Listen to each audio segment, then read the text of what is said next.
그딴 푼돈 냈다고 생색내는 거냐? 시어머니가 문병객들 앞에서 던진 말입니다. 새벽 4시 반에 일어나 죽을 끓이고 적금 깨서 1,200만 원을 쏟아부으며 7개월간 시아버지 병수발을 든 며느리에게요. 시누이는 옆에서 맞장구를 쳤습니다. 맞아. 가족이면 당연한 거 아니야. 그날 이 며느리 밝지도 어둡지도 않은 웃음을 딱 한 번 짓더니 조용히 병원 문을 나가버렸습니다. 며칠 뒤 시어머니 전화가 99통이 찍혔는데 이 며느리는 단 한 통도 받지 않았어요. 파출부 취급하던 며느리가 사라지고 나서 이 시어머니가 어떻게 무너졌는지 끝까지 들어보시면 소름이 쫙 돋으실 겁니다. 웃으며 떠난 며느리의 조용한 복수, 지금 바로 시작합니다. 새벽 4시 반 알람이 울렸습니다. 저는 이불을 걷어내고 부엌으로 걸어가 냉장고 문을 열었어요. 전날 밤에 불려둔 쌀과 손질해둔 전복이 그릇에 담겨 있었죠. 남편 병호 씨가 심근경색으로 세상을 떠난 지 3년, 저 박정현은 사망보험금과 유족연금, 가리고 간호조무사로 15년간 일하며 모아둔 적금으로 혼자 전셋집에서 살고 있었습니다. 전복의 내장을 떼어내고 잘게 썰어 참기름에 볶다가 쌀을 넣고 물을 부었어요. 냄비 안에서 죽이 보글보글 끓는 소리가 조용한 새벽 부엌을 채웠죠. 이게 지난 7개월간 하루도 빠지지 않은 저의 첫 번째 일과였습니다. 시아버지 한만수 어르신은 대장암 3기 수술을 받고 항암까지 마친 뒤 회복 중이셨어요. 병원에서는 퇴원을 권했지만 집에서 돌볼 사람이 없으니 입원을 연장한 상태였죠. 병원 측에서 보호자가 늘 곁에 있어야 한다는 조건을 걸었는데 시어머니 금순 여사는 무릎이 안 좋다며 손사래를 치셨고 시누이 미경은 아이들 학원비도 밀렸다며 고개를 저었습니다. 그래서 결국 간호조무사 경력 15년인 제가 간병을 맡게 된 거예요. 죽을 보온통에 담아 버스를 2번 갈아타고 병원에 도착하면 아침 7시 반이었습니다. 저는 어르신의 아침 약을 확인하고 기저귀를 갈고 욕창이 생긴 부위를 소독하고 간병일지에 체온과 혈압과 대변 상태를 꼼꼼히 적었어요. 이 모든 걸 제가 할 수 있었던 건 병원 일을 아는 사람이었기 때문이지 며느리여서가 아니었죠. 병원비 대부분은 어르신의 건강보험으로 처리가 됐지만 보험이 안 되는 것들이 문제였습니다. 상급 병실 차액, 위생패드, 영양제, 욕창 방지 매트 빌리는 비용까지 전부 제 주머니에서 나갔어요. 어르신 이름으로 된 보험이 있긴 했는데 서류 쓰고 병원에서 증명서 떼고 보험사에 보내는 일까지 다 제가 했죠. 보험으로 못 돌려받는 부분은 적금을 깨서 메꿨습니다.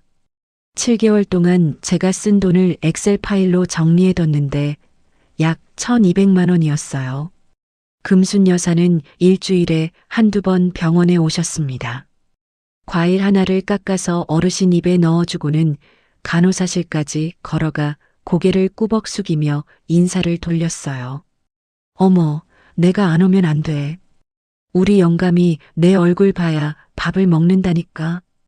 금순 여사가 간호사에게 웃으며 말씀하시는 걸 복도에서 들었습니다. 시누이 미경은 한 달에 한 번 얼굴을 비췄어요. 병실에 들어오자마자 아버지 옆에 서서 전화기를 들고 사진을 찍더니 자기 프로필 사진을 바꿨죠. 그게 미경의 기여 전부였습니다. 새벽에 어르신 팔에 꽂은 주사 바늘이 빠져서 간호사를 부르고 어르신이 토한 걸 치우고 땀에 젖은 옷을 갈아입히는 사람은 언제나 저 하나였어요. 어느 날 새벽이었습니다. 어르신의 욕창이 심해져서 피부가 벗겨진 부위를 소독하고 세 붕대를 감는데 제 허리가 뻣뻣하게 굳어서 제대로 숙일 수가 없었어요. 간이 침대에서 쪽잠을 자다 보니 목도 다시 아파오기 시작했죠. 시계를 보니 새벽 3시였습니다. 그때 전화기가 울렸어요. 금순 여사의 카톡이었죠. 내일 작은아버지 병문안 온다니까 과일 좀 사와. 비싼 거 말고 제철 과일로. 저는 전화기를 내려놓고 어르신의 붕대 매듭을 마저 묶었습니다. 다음 날 아침 저는 병원 근처 과일 가게에서 참외 한 망과 수박 반 통을 사들고 병실에 세팅해뒀어요. 작은아버지 내외가 도착했을 때 금순 여사가 과일 접시를 들고 나서셨습니다. 제가 아침에 시장 다녀왔어요. 요즘 참외가 제철이라 달아요. 금순 여사가 작은아버지 내외에게 과일을 내밀며 환하게 웃으셨어요. 저는 한쪽에 서서 일회용 컵에 물을 따르고 있었습니다. 이 방에서 가장 투명한 사람이 저였어요. 작은아버지 내외에 이어 어르신의 옛 직장 동료, 금순 여사의 교회 권사님까지 문병을 오니 병실이 북적였습니다. 금순 여사가 제가 매일 쓴 간병일지를 슬쩍 집어드셨어요. 제가 밤마다 적어둔 건데 이래야 의사 선생님한테 정확하게 전달이 되거든요. 금순 여사가 문병객들 앞에서 간병일지를 펼쳐 읽어내려갔습니다. 체온, 혈압, 배변 상태, 약 먹은 시간까지 빼곡히 적힌 그 일지의 글씨가 전부 제 손글씨라는 걸 아는 사람은 그 병실에 아무도 없었어요. 저는 일회용 컵을 들고 서서 금순 여사의 목소리를 가만히 듣고 있었죠. 그때 어르신이 침대에서 상체를 일으키셨습니다. 정연이가 아니었으면 나 벌써 저 세상 갔어. 이 사람이 밤낮으로 붙어서 날 돌보는데 진짜 내 딸보다 나아. 어르신이 제 쪽을 바라보며 말씀하셨어요. 병실에 잠깐 따뜻한 기운이 도는 것 같았습니다. 그런데 미경이 코를 한번 훌쩍이더니 끼어들었어요. 아이고 아버지, 올케가 그 정도 푼돈 쓴 걸로 대체 얼마나 생색을 부렸길래 아버지가 저런 말씀까지 하시는 거예요. 미경이 입꼬리를 올리며 웃는 듯 말했는데 그 웃음 속에 비아냥이 절반 섞여 있었습니다. 금순 여사가 바로 거들었어요. 맞아. 네가 뭘 얼마나 했다고 그래. 가족이면 당연한 거 아니야. 금순 여사가 간병일지를 탁자에 내려놓으며 단호하게 말씀하셨습니다. 작은아버지도 고개를 끄덕이며 입을 여셨어요. 그래, 다 가족끼리인데 뭘 그렇게 따지고 그러나? 저는 손에 들고 있던 일회용 컵이 미세하게 떨리는 걸 느꼈습니다. 한마디도 하지 못했어요. 그날 저는 처음으로 이 병실에서 제가 무엇인지를 정확하게 이해했습니다. 간호조무사도 아니고 며느리도 아닌 그냥 돈도 못 받는 파출부였어요. 문병객들이 하나둘 돌아갔습니다. 미경도 가방을 챙기며 자리에서 일어났어요. 나 애들 데리러 가야 해. 아버지 푹 쉬세요. 미경이 어르신에게 가볍게 손을 흔들고 병실 문을 나섰습니다. 병실에 어르신과 저 둘만 남았어요. 어르신이 한참 동안 천장만 바라보시다가 조심스럽게 제 쪽으로 고개를 돌리셨습니다. 정연아, 미경이가 원래 말이 좀 거칠잖아. 너무 마음에 담아두지 마라. 어르신이 이불 위에 놓인 손을 꼼지락거리며 말씀하셨어요. 네, 괜찮습니다, 아버님. 저는 그렇게 대답했지만 7개월간 수없이 말했던 그 내가 이번에는 입안에서 돌멩이처럼 굴러갔습니다. 그날 밤 저는 간이 침대에 누워 천장을 바라봤어요. 링거가 떨어지는 소리가 평소보다 유난히 크게 들렸습니다. 똑똑똑. 7개월이라는 시간을 머릿속으로 되짚었어요. 새벽마다 죽을 끓이고 버스를 2번 갈아타고 기저귀를 갈고 욕창을 소독하고 보험 서류를 쓰고 적금을 깨서 모자란 돈을 메꾸던 그 모든 날들이 단 한 문장으로 정리되어 버렸죠. 그딴 푼돈 냈다고 생색이냐. 어이가 없다기보다 너무 선명하게 이해가 돼버렸습니다. 이 집안에서 제가 어떤 사람인지를요. 다음 날 새벽 저는 평소처럼 4시 반에 눈을 떴습니다. 하지만 부엌으로 가지 않았어요. 쌀도 꺼내지 않았고 전복도 만지지 않았죠. 대신 옷을 갈아입고 병원으로 향했습니다.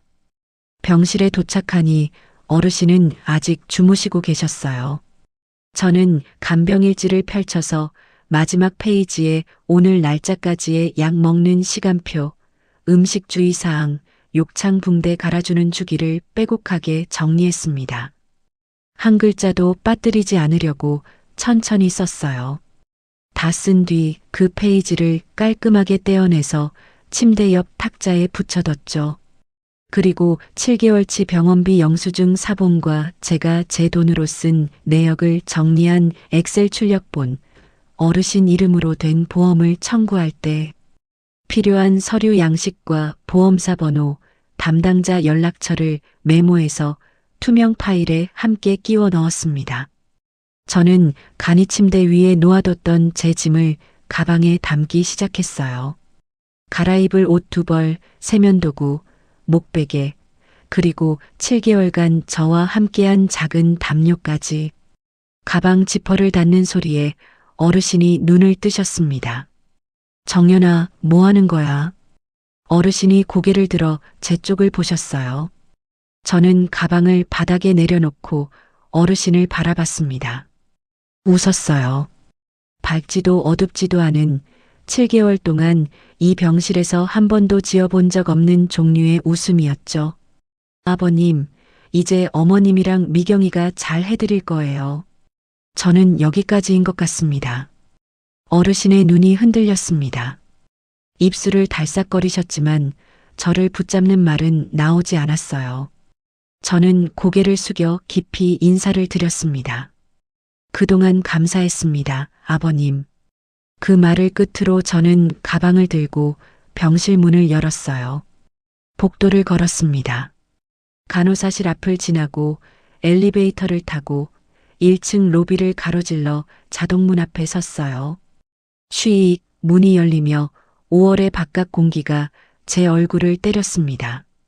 주차장까지 걸어가는 동안 단 한 번도 뒤를 돌아보지 않았어요. 차에 올라 운전석에 앉아서야 핸들을 잡은 두 손에 힘이 들어갔습니다. 손등에 핏줄이 붉어졌어요. 집에 도착한 저는 전화기를 꺼내 시가 단체 카톡방을 열었습니다. 한 줄을 썼어요. 오늘부로 간병에서 손 떼겠습니다. 그동안의 병원비 내역은 파일로 정리해서 침대 옆에 두고 왔습니다. 메시지를 보내고 3초간 화면을 바라봤습니다. 그리고 단체방을 나갔어요. 이어서 금순 여사 번호를 눌러 차단 버튼을 누르고 미경 번호도 차단했습니다. 번호를 차단하고 나니 전화기가 이상할 정도로 조용했어요. 저는 7개월 만에 처음으로 새벽 알람을 껐습니다. 냉장고를 열어 남은 전복과 쌀을 한참 쳐다보다가 그냥 문을 닫았어요. 소파에 앉았습니다. 아무것도 하지 않았어요. 아무것도 하지 않는 시간이 어색하게 길었죠. 벽시계가 째깍째깍 소리를 냈습니다. 그날 저녁 저는 7개월간 한 번도 하지 못했던 일을 했어요. 밥솥에 제 한 끼분의 쌀을 안치고 냉장고에 있던 된장과 두부로 찌개를 끓였습니다. 텔레비전을 켜 아무 채널이나 틀어놓고 바닥에 앉아 밥을 먹었어요. 누구의 약 먹을 시간도, 누구의 기저귀 상태도, 누구의 과일 심부름도 신경 쓸 필요가 없는 식탁이 이렇게 넓은 거였습니다. 같은 시각 병원에서는 저녁 약 시간에 간호사가 병실에 들어왔을 거예요. 보호자분, 저녁 식사 보조는요? 하고 물었을 거고 금순 여사에게 전화가 갔을 겁니다. 제가 남겨둔 투명 파일과 간병일지가 발견됐겠죠. 하지만 그건 더 이상 제 이야기가 아니었어요. 설거지를 마치고 욕실에 들어갔습니다. 7개월 만에 처음으로 욕조에 따뜻한 물을 받아 몸을 담갔어요. 병원의 소독약 냄새가 피부에서 씻겨나가는 것 같았죠. 거울에 비친 제 얼굴은 52살이라기엔 너무 많이 말라 있었습니다. 저는 그 얼굴을 한참 들여다봤어요. 그리고 혼자 중얼거렸습니다. 고생했다, 정연아. 다음 날 아침 8시 금순 여사가 병원에 도착했습니다. 어르신은 아침 약 먹을 시간이 1시간이나 지났는데 아무도 약을 챙겨주지 않아 호출벨만 누르고 계셨어요. 간호사가 복도에서 금순 여사를 보더니 빠른 걸음으로 다가왔습니다. 보호자분, 어제 저녁부터 보호자가 안 계셔서 어르신이 많이 불안해하셨어요. 저녁 식사도 못 드셨고요. 간호사가 눈썹을 찌푸리며 말했어요. 금순 여사가 앞치마 끈을 매만지며 고개를 저었습니다. 아이고, 며느리가 좀 삐진 거예요. 며칠이면 돌아올 거야. 금순 여사가 손을 내저으며 병실로 들어갔어요. 침대 옆 탁자에 투명 파일과 간병일지가 가지런히 놓여 있었습니다. 금순 여사가 간병일지를 펼쳤어요. 약 이름과 먹는 양, 붕대 갈아주는 주기, 음식 주의사항이 빼곡하게 적혀 있었는데 금순 여사는 첫 줄부터 무슨 말인지 알 수가 없었습니다. 욕창 2단계, 붕대 이틀 간격 교체, 메디폼 10 곱하기 10 사이즈. 금순 여사가 간병일지를 들고 간호사실로 나갔어요. 이봐요, 여기 메디폼이라는 게 뭐야? 금순 여사가 간병일지를 간호사 앞에 내밀며 물었습니다. 간호사가 바쁜 와중에 한숨을 참으며 설명해 줬어요. 상처 부위에 붙이는 특수 붕대예요. 이틀에 한 번씩 갈아주셔야 합니다. 간호사의 표정이 이미 굳어 있었습니다. 이게 매일 반복될 거라는 걸 간호사도 알고 있었던 거죠. 어르신의 아침 식사 시간이 됐습니다. 금순 여사가 병원에서 나온 죽 그릇을 들고 어르신 옆에 섰어요. 숟가락에 죽을 떠서 어르신 입에 가져가려는데 무릎이 아파서 서 있기가 힘들었습니다.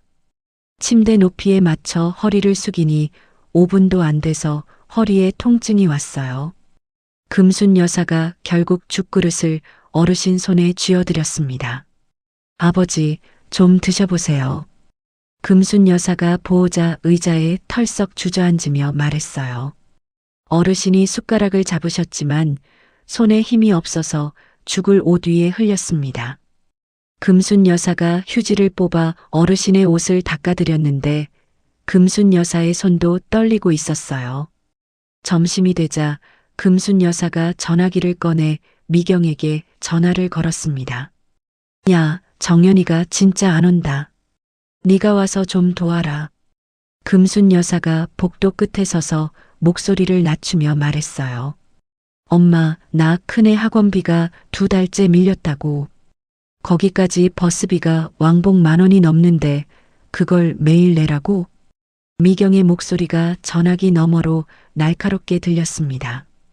그러면 아버지는 대체 누가 보냐? 금순 여사가 언성을 높였어요. 올케가 하던 거잖아. 올케한테 잘 말해봐. 미경이 그 말을 남기고 전화를 끊어버렸습니다. 금순 여사가 꺼진 전화기 화면을 한참 내려다봤어요. 오후에 어르신이 혼자 화장실에 가시려고 링거대를 끌며 침대에서 내려오셨습니다. 발을 딛는 순간 몸이 비틀거렸어요. 복도를 지나가던 옆 병실 보호자가 달려와 어르신을 부축해서 간호사에게 넘겨줬습니다. 담당 간호사가 금순 여사를 따로 불렀어요. 보호자분, 이렇게 보호자가 곁에 못 계시면 유료 간병인을 쓰시거나 다른 병원으로 옮기시는 걸 생각해 보셔야 합니다. 간호사가 차분하지만 단호하게 말했습니다. 간병인이 얼마나 해요? 금순 여사가 손가락으로 무릎을 주무르며 물었어요. 한 달에 180만 원 정도 드는 걸로 알고 있습니다. 금순 여사가 입을 다물었습니다. 아무 말도 못하고 병실로 돌아갔어요. 저녁이 되자 금순 여사가 제 번호로 전화를 걸기 시작했습니다. 첫 번째 전화 신호음이 한 번도 울리지 않고 바로 끊겼어요. 두 번째도 세 번째도 마찬가지였죠. 금순 여사가 전화기를 흔들어 보더니 간호사실로 나갔습니다. 전화기가 고장 난 것 같은데 유선 전화 좀 빌려도 돼요.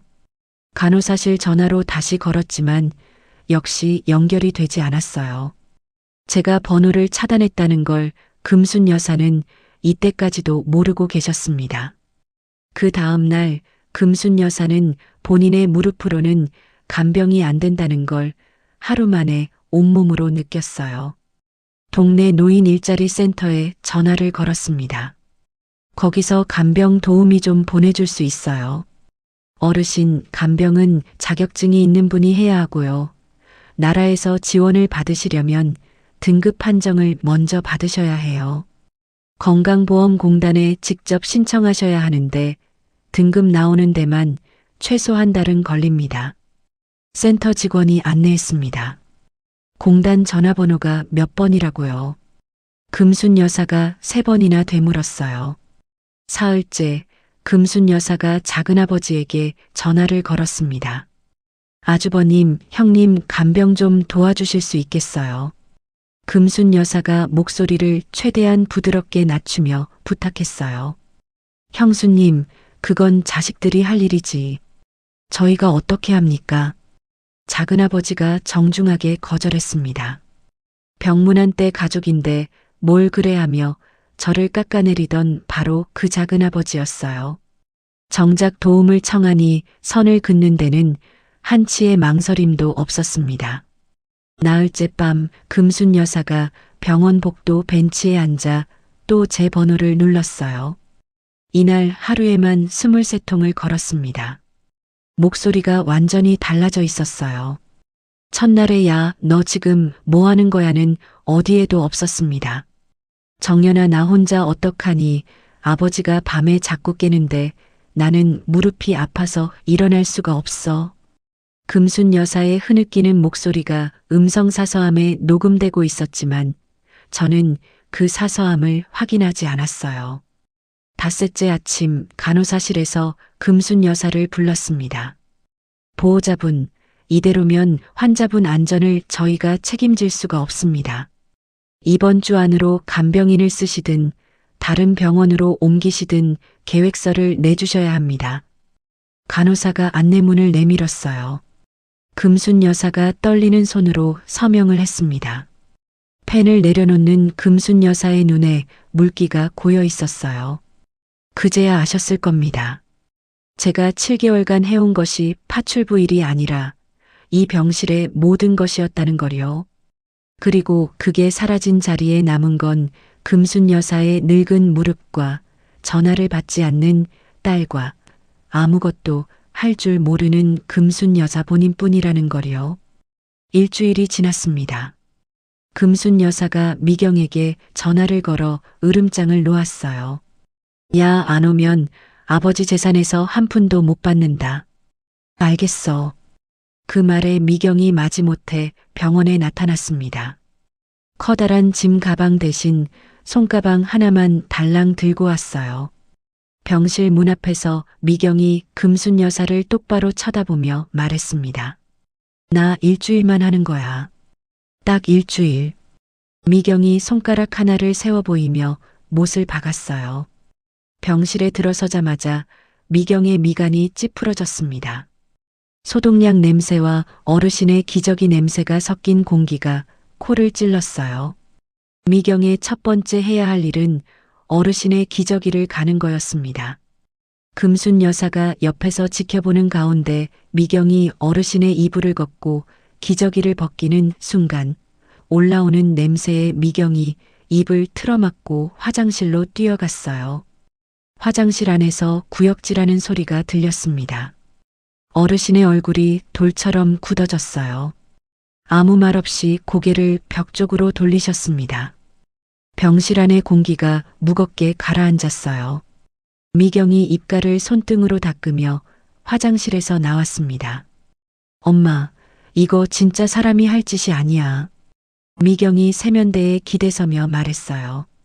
금순 여사가 입술을 깨물었지만 아무 대꾸도 하지 못했습니다. 미경이 병원에 온 둘째 날이었어요. 미경이 제가 남겨두고 간 투명 파일을 꺼내 병원비 영수증을 한 장씩 넘기기 시작했습니다. 영수증 사이사이에 제가 적어둔 메모가 끼워져 있었어요. 전복 18,000원, 메디폼 20장 34,000원, 갈아입을 옷 3벌 27,000원. 미경이 전화기 계산기를 두드렸습니다. 숫자를 더해갈수록 미경의 눈이 커졌어요. 7개월간 총 약 1,200만 원. 미경이 영수증 뭉치를 탁자에 내려놓으며 고개를 갸웃했습니다. 아니 근데 이거 아버지 보험으로 다 청구하면 되는 거 아니야? 올케가 대체 왜 자기 돈으로 낸 거야? 미경이 금순 여사를 돌아보며 물었어요. 내가 어떻게 알아? 걔가 알아서 한 거지. 금순 여사가 고개를 돌리며 퉁명스럽게 대답했습니다.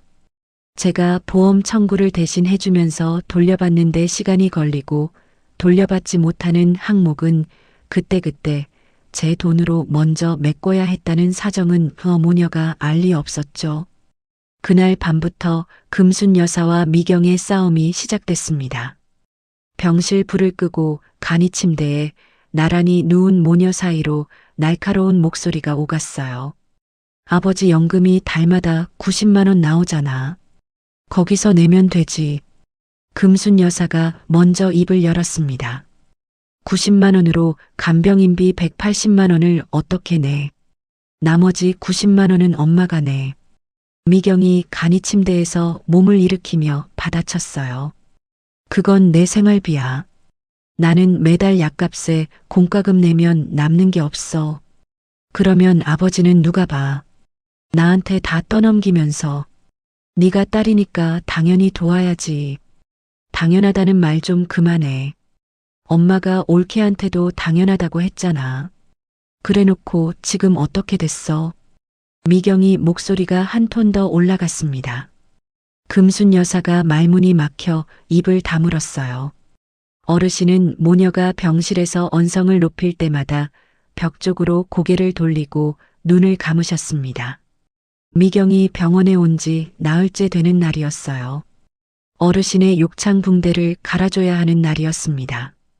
미경이 간병일지에 적힌 메디폼 교체라는 메모를 받지만 어떻게 해야 하는지 몰라 간호사를 불렀어요. 간호사가 와서 시범을 보여줬습니다. 오래된 붕대를 조심스럽게 떼어내고 상처 부위를 깨끗이 닦은 뒤 새 붕대를 붙이는 과정이었어요. 미경이 직접 해보려 했지만 상처 부위에 손이 닿는 걸 두려워해서 붕대를 빗둘게 붙였습니다. 어르신이 통증에 낮은 신음을 내셨어요. 나보고 어쩌라고. 미경이 붕대 테이프를 바닥에 내던지며 소리를 질렀습니다. 간호사가 말없이 다가와 붕대를 다시 바로잡아 붙였어요. 미경은 병실 구석 의자에 앉아 두 손으로 얼굴을 감싸쥐고 있었습니다. 그날 저녁 미경이 터졌어요. 엄마가 올케한테 그렇게 안 했으면 올케가 나갔겠어. 미경이 자리에서 벌떡 일어나며 금순 여사를 향해 말했습니다. 엄마가 쫓아낸 거잖아, 솔직히. 금순 여사의 얼굴이 벌겋게 달아올랐어요. 내가 언제 쫓아냈어? 걔가 제 발로 나간 거지. 금순 여사가 손바닥으로 무릎을 탁 치며 맞받아쳤습니다. 사람들 앞에서 당연하다고 했잖아. 가족이면 당연한 거 아니냐고. 내가 옆에서 다 봤어. 그게 뭐 잘못된 말이야. 가족이면 당연한 거 아니야. 당연하면 엄마가 하면 되잖아. 왜 남의 며느리한테 시키고 남의 며느리가 하면 파출부 취급하고. 미경이 목소리를 높이며 가슴팍을 손가락으로 가리켰어요. 나는 4일 했는데도 못 해먹겠어. 이걸 올케가 7개월을 한 거야. 근데 엄마는 그걸 앞에서 푼돈이라고 했어. 미경의 입술이 떨렸습니다. 하지만 그건 올케를 감싸는 말이 아니었어요. 4일간 직접 기저귀를 갈고 붕대를 붙이고 냄새를 맡아본 사람이 토해내는 분통이었죠. 자기가 이 고생을 하게 된 게 전부 엄마 때문이라는 원망이었습니다. 모녀가 병실에서 복도까지 나와 소리를 높이다가 지나가던 다른 병실 보호자가 고개를 내밀어 눈치를 줬어요. 금순 여사가 겨우 입을 다물었습니다. 금순 여사의 눈가가 붉게 젖어 있었고 미경의 입술은 파르르 떨리고 있었어요. 미경은 약속한 일주일을 채우지 못했습니다. 닷새째 되는 날 아침 미경이 손가방을 챙기기 시작했어요. 나 더 이상 못해. 내 가정도 있어. 큰애 중간고사인데 엄마가 매일 없으면 그 애는 어떡해. 미경이 가방 끈을 어깨에 걸치며 말했습니다. 그러면 아버지는 누가 보냐? 금순 여사의 목소리가 떨렸어요. 미경이 병실 문 앞에서 돌아서며 말했습니다. 간병인 쓰든가 요양병원 보내든가 아니면 올케한테 빌든가. 나한테는 더 이상 전화하지 마. 미경이 문을 열고 나갔어요. 병실에 다시 금순 여사와 어르신 둘만 남았습니다. 금순 여사는 어쩔 수 없이 하루 4시간짜리 시간제 간병인을 구했어요. 일당 7만 원, 주말과 공휴일에는 나오지 않아 한 달에 22일 정도 출근했고 월 비용은 약 154만 원이었습니다. 어르신의 연금으로는 턱없이 부족해서 금순 여사 본인의 노후 적금에서 꺼내 쓰기 시작했어요. 통장 잔고가 줄어드는 속도를 보며 금순 여사는 난생 처음으로 돈이 무섭다는 걸 알게 됐습니다. 간병인 최 씨는 맡은 4시간 동안은 성실하게 일했지만 퇴근 시간이 되면 정확히 짐을 챙겨 나갔어요. 조금만 더 있다 가면 안 되겠니? 금순 여사가 최 씨의 팔을 잡으며 사정했습니다. 어머니, 저도 다른 데 가야 해요. 최 씨가 가방을 들며 단칼에 잘랐어요. 간병인이 떠나는 오후 2시부터 다음날 오전 10시까지 그리고 주말 전체가 온전히 금순 여사 혼자의 몫이었습니다. 어느 밤 어르신이 자다가 깨서 금순 여사를 부르셨어요. 금순 여사가 간이 침대에서 무릎 때문에 바로 일어나지 못하고 한참을 버둥거리다 간신히 어르신 옆에 갔습니다. 어르신이 낮은 목소리로 말씀하셨어요. 금순아, 정연이한테 전화해봐라. 네가 미안하다고 해라. 미안할 게 뭐가 있어. 걔가 할 도리를 한 거지. 금순 여사가 이불을 여미며 대답했습니다. 어르신은 한참을 아무 말씀 없이 가만히 계시다가 벽 쪽으로 고개를 돌리고 눈을 감으셨어요. 병실 안에서 링거 떨어지는 소리만 똑똑똑 울리고 있었습니다. 저는 간병에서 손을 뗀 뒤 첫 일주일간 거의 아무것도 하지 못했습니다. 7개월간 새벽 4시 반에 깨던 몸의 시계가 여전히 작동해서 눈은 떠졌지만 일어날 이유가 없었어요. 소파에 앉아 멍하니 벽을 바라보다가 점심때가 되어서야 컵라면 하나를 끓여 먹는 날이 반복됐죠. 이게 지쳐서 그런 건지 아니면 풀려서 그런 건지 저도 분간이 되지 않았습니다. 열흘째 되는 날 거울 앞에 섰어요. 7개월간 미뤄왔던 제 몸 상태를 들여다봤습니다. 체중이 6kg나 빠져 있었고 목이 다시 아파오기 시작했고 손목에는 매일 기저귀를 갈고 어르신 몸을 뒤집어 드리느라 생긴 통증이 남아 있었어요. 동네 정형외과에 갔더니 의사가 제 손목을 이리저리 돌려보며 물었습니다. 이거 직업병 수준인데 뭐 하시는 분이에요? 간병했습니다. 저는 그렇게만 답했어요. 의사가 더 묻지 않고 고개를 끄덕이며 처방전을 써줬습니다.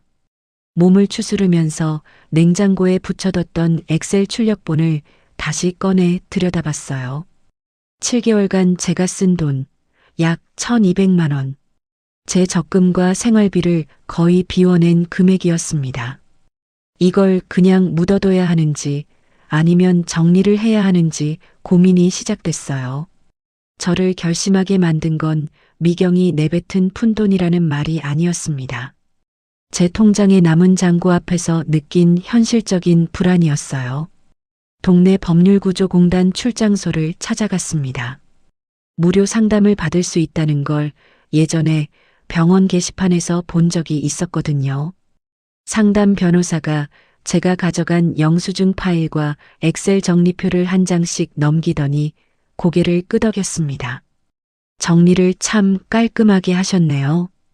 변호사가 서류를 내려놓고 저를 바라보며 말했어요.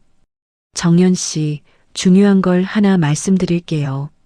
며느리분은 시부모님을 돌봐야 할 법적 의무가 없으세요. 저는 변호사의 얼굴을 가만히 쳐다봤습니다. 법에서 부양 의무가 있는 건 직계 자녀하고 배우자 사이거든요. 남편분이 돌아가셨으니까 정연 씨가 그동안 하신 건 전부 본인의 선택이었던 겁니다. 법적으로 해야 할 일이 아니었어요. 그 말을 듣는 순간 7개월간 당연한 도리라고 스스로를 설득했던 시간이 한꺼번에 무너지는 걸 느꼈습니다. 의자 팔걸이를 잡은 제 손가락에 힘이 들어갔어요. 변호사가 말을 이었습니다. 정연 씨가 가족들 대신 쓴 돈을 돌려받을 수 있는 길이 있어요. 전액은 현실적으로 어렵겠지만 영수증이 확실한 항목 위주로 청구하시면 일부는 받으실 수 있습니다. 소송을 해야 하는 건가요? 저는 조심스럽게 물었어요. 아닙니다. 내용 증명 한 통이면 충분해요. 돈을 돌려달라는 뜻을 공식적으로 알리는 편지라고 생각하시면 됩니다. 저는 고개를 끄덕였습니다. 공단의 도움을 받아 내용 증명을 작성했어요. 내용은 간결하게 담았습니다. 아래 금액은 본인이 시아버지 한만수 어르신의 간병 기간 중 직접 부담한 비용 내역이며 30일 내 협의를 요청드립니다. 금액은 전체 1,200만 원이 아니라 영수증이 확실하고 청구가 가능한 범위인 약 680만 원으로 정리했어요. 영수증 사본을 첨부해서 금순 여사 앞으로 등기로 보냈습니다. 내용 증명과 함께 그동안 제가 대신 해주던 어르신 보험 청구권도 정리했어요. 투명 파일에 보험사 연락처와 서류 양식은 이미 병실에 남겨뒀으니 추가로 할 일은 없었습니다. 다만 앞으로 병원에서 증명서를 떼고 서류를 쓰고 보험사에 보내는 그 모든 과정을 금순 여사가 직접 해야 한다는 게 어떤 의미인지 저는 잘 알고 있었죠. 서류를 마치고 나니 마음이 한결 정리됐습니다. 저는 7개월간 병원 냄새가 밴 패딩과 운동화를 세탁소에 맡기고 동네 문화센터에 들어갔어요. 게시판에 주 2회, 화목 오전 10시, 중장년 요가라는 시간표가 붙어 있었습니다. 저는 그 앞에 서서 한참을 읽었어요. 제가 화요일 오전 10시에 자유로운 사람이 됐다는 게 그제야 실감이 났습니다. 요가반에 등록했어요. 첫 수업날 옆자리에 앉은 여자가 먼저 인사를 건넸습니다. 안녕하세요. 저는 수키예요. 처음이세요. 수키는 올해 53살 남편과 사별한 뒤 혼자 동네에서 김밥집을 하는 사람이었어요. 수업이 끝나고 문화센터 앞 벤치에서 캔커피를 나눠 마셨습니다. 언니는 요가 첫날인데 몸이 되게 뻣뻣하다. 수키가 캔커피를 한 모금 마시며 웃었어요. 7개월간 간이 침대에서 잤거든. 제가 대답했더니 수키는 더 묻지 않았습니다. 고개만 한번 끄덕여줬어요. 요가를 다니기 시작하면서 아침에 일어나는 이유가 생겼습니다.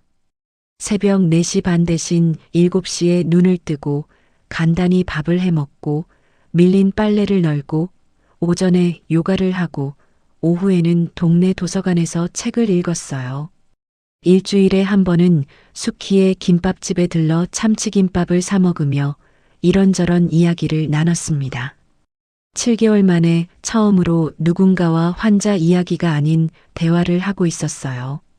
그 무렵 금순 여사는 제가 떠난 지 2주가 넘도록 차단 사실을 모르고 계셨습니다. 매일 제 번호를 눌렀어요. 처음에는 하루 5통, 6통이었던 게 열흘째부터는 하루 15통이 넘었죠. 전화기를 귀에 대는 순간 바로 끊기는 신호에 금순 여사는 미경에게 전화를 걸었습니다. 정연이 전화기가 꺼져 있나 봐. 며칠째 연결이 안 돼. 금순 여사가 병실 침대 옆에 앉아 전화기를 만지작거리며 말했어요. 엄마, 그거 차단된 거야. 미경이 전화기 너머로 퉁명스럽게 대답했습니다. 뭐라고? 신호음이 한 번도 안 울리고 바로 끊기면 차단이라고. 올케가 엄마 번호 차단한 거야. 금순 여사의 얼굴이 굳어졌어요. 전화기를 쥔 손에 힘이 들어갔습니다. 감히 시어머니 전화를 차단해. 금순 여사가 이를 악물며 말했어요. 야, 네 전화기로 한번 걸어봐라. 미경이 본인 번호로 전화를 걸었지만 역시 바로 끊겼습니다. 나도 차단이네. 미경이 짧게 답하고 전화를 끊어버렸어요. 금순 여사는 집 전화, 병원 전화, 같은 병실 옆 환자 보호자의 전화까지 빌려서 걸어봤습니다. 하지만 모르는 번호에서 오는 전화에 저는 받지 않았고 벨만 한참 울리다 끊겼어요. 금순 여사가 제 번호로 남긴 음성사서함은 그 자체로 하나의 기록이었습니다. 처음에는 이랬어요. 야, 너 이러면 안 되지. 아버지가 얼마나 힘들어하는데. 며칠 뒤에는 이렇게 바뀌었죠. 정연아, 내가 그날 좀 심했다. 미경이가 한 말이지 내가 한 말이 아니잖아. 그리고 또 며칠이 지나자 이렇게 됐습니다. 정연아, 나 어떻게 간병인비도 감당이 안 되고 미경이는 전화도 안 받아. 금순 여사의 목소리가 흐느끼는 소리로 바뀌어 있었어요. 누적 99통의 전화는 금순 여사의 세계가 무너지는 속도를 숫자로 보여주고 있었지만 저는 그 사서함을 한 번도 확인하지 않았습니다. 어느 날 오전이었어요. 금순 여사의 반지하 집 우편함에 등기 우편이 꽂혀 있었습니다. 금순 여사가 봉투를 뜯다가 내용 증명이라는 글자를 보고 손이 멈췄어요. 비용 상환 협의 요청이라는 문구 위로 금순 여사의 손가락이 떨렸습니다. 금액 680만 원이라는 숫자보다 며느리가 법적인 서류를 보내왔다는 사실 자체가 금순 여사의 가슴을 내리눌렀어요. 금순 여사가 전화기를 꺼내 내용 증명을 사진으로 찍어 미경에게 보냈습니다. 미경에게서 바로 전화가 왔어요. 680만 원이라고. 올케가 미쳤어. 이거 그냥 무시하면 안 돼. 미경이 전화기 너머로 언성을 높였습니다. 나도 그러고 싶은데. 금순 여사가 말끝을 흐렸어요. 금순 여사는 내용 증명을 들고 동네 법무사를 찾아갔습니다. 법무사가 서류를 한 장씩 넘겨보더니 안경을 고쳤으며 입을 열었어요. 내용 증명 자체는 강제로 돈을 뜯어가는 건 아닙니다. 하지만 이걸 무시하시면 재판으로 넘어갈 수 있어요. 영수증이 다 있으니까 재판에서 지실 겁니다. 법무사가 담담하게 설명했습니다. 그러면 얼마를 줘야 하는 거야? 금순 여사가 무릎 위에 손을 모으며 물었어요. 법무사가 서류를 정리하며 상담료 5만 원을 안내했고 금순 여사는 돈을 내고 나오면서 혀를 찼습니다. 금순 여사가 바로 미경에게 전화를 걸었어요. 이 돈을 반반 내자. 내가 왜? 나는 올케한테 간병해달라고 한 적 없어. 엄마가 시킨 거잖아. 미경이 소리를 질렀습니다. 아버지가 네 아버지이기도 하잖아. 그러면 아버지 재산에서 내. 아버지 이름으로 된 아파트 있잖아. 그 아파트는 내 노후 자금이야. 금순 여사가 전화기를 쥔 손이 하얗게 질릴 만큼 소리를 질렀어요. 미경이 먼저 전화를 끊어버렸습니다. 설상가상으로 병원에서 퇴원 권고가 내려왔습니다. 급한 치료가 끝난 환자가 오래 입원할 이유가 없으니 2주 안에 요양병원으로 옮기든 집에서 돌보든 계획을 세우라는 통보였어요. 금순 여사가 요양병원 비용을 알아봤습니다. 가장 싼 방 기준으로 한 달에 최소 120만 원, 거기에 기저귀며 간식비며 별도로 드는 돈까지 합치면 한 달에 150만 원이 넘었어요. 어르신의 연금 월 90만 원으로는 60만 원 이상이 매달 모자랐습니다. 금순 여사는 장기요양 등급 신청도 시도해 봤어요. 건강보험공단에 전화를 걸었더니 안내하는 사람이 말했습니다. 신청서를 쓰시고 의사소견서를 받으시고 저희 직원이 방문해서 상태를 확인한 다음에 심사를 거쳐야 합니다. 최소 한 달 이상 걸려요. 이거 다 대신 해주는 데는 없어요. 금순 여사가 전화기를 두 손으로 잡고 물었습니다. 보호자분이 직접 하셔야 합니다. 금순 여사가 전화를 끊고 한참을 가만히 앉아 있었어요. 제가 있었을 때는 이 모든 서류와 절차를 제가 처리했다는 걸 금순 여사는 그제야 떠올렸을 겁니다. 그날 저녁 금순 여사가 어르신 앞에서 울었습니다. 당신 며느리가 나한테 돈 내놓으래요. 금순 여사가 침대 옆 의자에 앉아 앞치마로 눈물을 닦으며 말했어요. 어르신은 한참을 아무 말씀 없이 천장만 바라보셨습니다. 그러다 입을 여셨는데 그 목소리가 낮고 건조했어요. 금순아, 네가 쫓아냈잖아. 금순 여사의 울음이 더 커졌습니다. 하지만 이번에는 누군가에게 위로받으려는 울음이 아니었어요.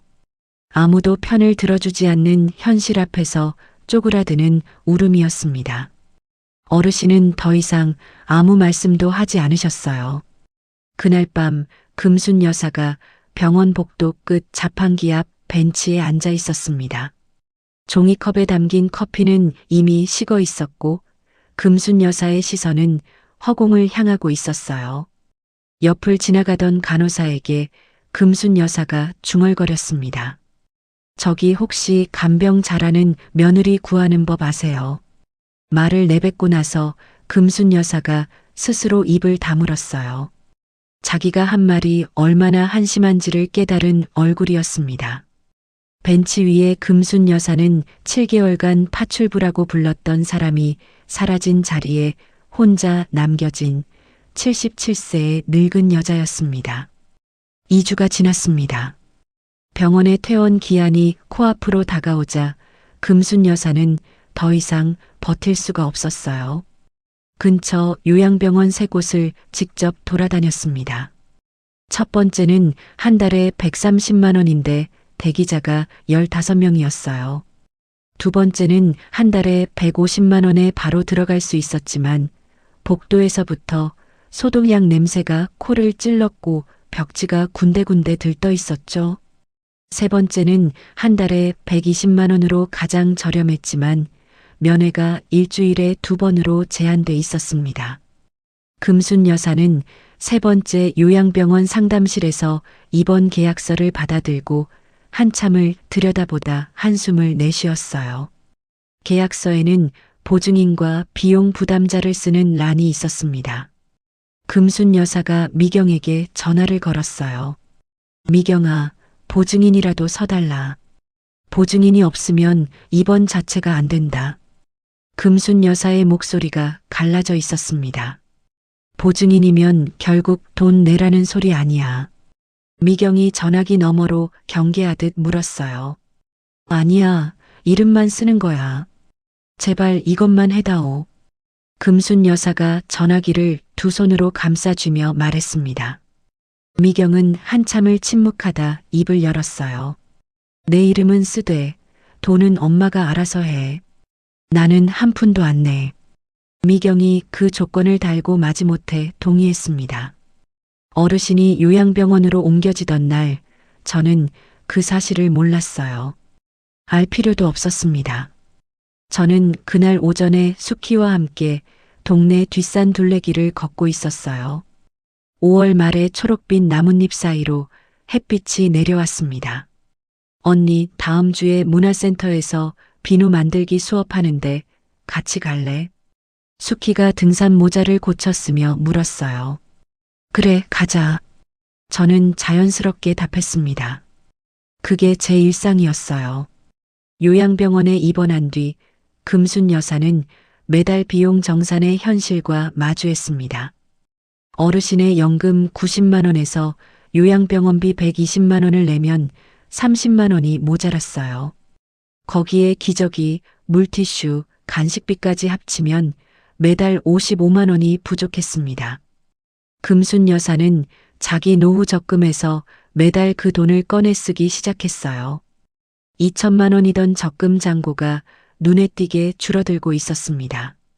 한편 건강보험공단의 장기요양 등급 신청 서류가 접수됐고 공단 직원이 요양병원을 방문해서 어르신의 상태를 살펴본 뒤 심사를 거쳐 장기요양 4등급 판정이 나왔어요. 이 등급을 받으면 요양병원이 아니라 요양원으로 옮길 경우 나라에서 비용을 많이 보조해줘서 본인이 내야 할 돈이 크게 줄어들었습니다. 금순 여사는 부담을 줄이기 위해 어르신을 요양병원에서 근처 요양원으로 다시 옮기기로 했어요. 요양원으로 옮긴 뒤 금순 여사의 월 부담은 55만 원에서 약 35만 원으로 줄었습니다. 하지만 줄어든 적금 잔고와 본인 생활비를 합치면 여전히 빠듯했어요. 금순 여사와 미경의 사이는 돈 문제를 기점으로 더 나빠지고 있었습니다. 미경아, 아버지 이름으로 된 아파트를 담보로 대출이라도 받자. 그래야 요양원비를 감당할 수 있어. 금순 여사가 전화기를 귀에 대고 조심스럽게 말했어요. 엄마, 그 아파트 나중에 상속받을 건데 거기에 대출을 박으면 내 몫이 줄어들잖아. 미경이 대놓고 받아쳤습니다. 네 몫이 줄어드는 게 문제야. 아버지가 요양원에 계시는 게 문제야. 나는 내 가정이 있다고. 남편 사업도 안 되고 애들 학원비도 밀린 판에 내가 뭘 어떻게 해. 그러니까 아파트 담보로. 싫어. 그 아파트에 손 떼면 나는 진짜 엄마하고 끝이야. 미경이 전화를 끊었습니다. 그 뒤로 미경은 금순 여사의 전화를 점점 받지 않기 시작했어요. 금순 여사가 카톡으로 보냈습니다. 미경아, 이번 달 요양원비 좀 보태줘라. 10만 원만이라도. 읽었다는 표시만 떴을 뿐 답이 없었어요. 2주가 지나도록 아무 말이 없자 금순 여사가 다시 보냈습니다. 너 엄마한테 이럴 수 있어. 미경이 단 한 줄을 답했어요. 아버지 재산 정리되면 그때 연락할게. 그것이 모녀 사이의 마지막 카톡이었습니다. 금순 여사는 이제 혼자였어요. 요양원 면회를 갈 때마다 버스를 2번 갈아타야 했는데 무릎이 아파서 정류장에 서 있는 것조차 힘들었습니다. 면회를 가봐야 어르신은 금순 여사에게 별다른 말씀을 하지 않으셨어요. 어느 면회 날 요양원 직원이 금순 여사를 불러 세웠습니다. 보호자분, 어르신이 식사를 잘 안 드세요. 집에서 드시던 죽 같은 거 가져오시면 좋을 것 같은데요. 금순 여사가 직원의 말을 듣고 걸음을 멈췄어요. 제가 매일 새벽에 일어나 끓여서 보온통에 담아오던 전복죽이 떠오른 거겠죠. 금순 여사가 고개를 숙였습니다. 아무 대답도 하지 못하고 복도에 서 있었어요. 같은 아파트 단지에 살고 있는 작은아버지의 아내가 단지 안 경로당에서 금순 여사 이야기를 꺼냈습니다. 금순 씨가 며느리 쫓아놓고 혼자 끙끙대고 있대. 딸은 돈 안 낸다고 모녀가 의절 직전이래. 그 말이 퍼지면서 같은 경로당을 다니던 금순 여사의 귀에도 뒷말이 들어왔어요. 그 집이 원래 며느리를 하녀 부리듯 했다더라. 금순 여사는 경로당에 얼굴을 내밀 수 없게 됐습니다. 한편 제가 보낸 내용 증명에 대해 금순 여사 쪽에서 30일 안에 아무 응답이 없자 법률구조공단 상담 변호사가 저에게 연락을 해왔어요. 정연 씨, 재판 절차를 진행하시겠습니까? 저는 하루를 고민했습니다. 그리고 답했어요. 아직은 기다리겠습니다. 다만 절차는 알려주세요. 이건 제 여유이기도 했지만 한편으로는 서류 한 통이 금순 여사에게 얼마나 큰 무게로 눌리고 있는지를 이미 충분히 알고 있었기 때문이었습니다. 한 달이 지났습니다. 금순 여사는 요양원비와 생활비의 이중 부담 속에서 경로당에도 가지 못하고 반지하 집에서 혼자 라면을 끓여 먹는 날이 잦아졌어요. 미경과는 완전히 연락이 끊긴 상태였습니다. 금순 여사가 미경의 남편에게 전화를 걸어봤어요. 사위야, 미경이가 전화를 안 받는데 좀 바꿔줄 수 있겠니? 장모님, 미경이가 연락하지 말라고 해서요. 죄송합니다. 미경의 남편이 낮은 목소리로 말하고 전화를 끊었습니다. 딸마저 등을 돌린 금순 여사는 요양원 면회를 혼자 다녔어요. 면회를 갈 때마다 어르신은 같은 말을 반복하셨습니다. 정연이는 안 오냐? 안 온다. 금순 여사가 짧게 답하며 과일을 깎았어요. 어르신은 고개를 돌려 창밖을 바라보셨고 금순 여사는 사과 한 쪽을 어르신 입 앞에 가져다 대며 손끝이 떨리는 걸 감추려 했습니다. 내용 증명을 보낸 지 40일이 지난 어느 날이었어요. 제 전화기에 모르는 번호로 문자가 왔습니다. 정연 씨, 금순입니다. 병원비 건 합의하고 싶은데 전화 좀 받아주세요. 저는 그 문자를 보고 한참을 가만히 앉아 있었어요. 전화기를 내려놓았다가 다시 들었다가 또 내려놓았습니다. 그리고 법률구조공단 상담 변호사에게 연락했어요.